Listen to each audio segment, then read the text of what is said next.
আন্তর্জাতিক ফ্লিট রিভিউতে অংশ নিতে শ্রীলঙ্কার উদ্দেশ্যে চট্টগ্রাম ছেড়েছে বাংলাদেশ নৌবাহিনী জাহাজ প্রত্যয়।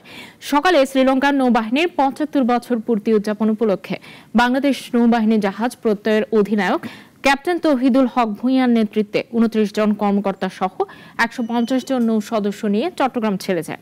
এ সময় নৌবাহিনীর ঐতিহ্যবাহী রীতি অনুযায়ী সুসজ্জিত বাদক দল বাদকযন্ত্র পরিবেশনের মাধ্যমে আনুষ্ঠানিকভাবে জাহাজটিকে বিদায় জানায়।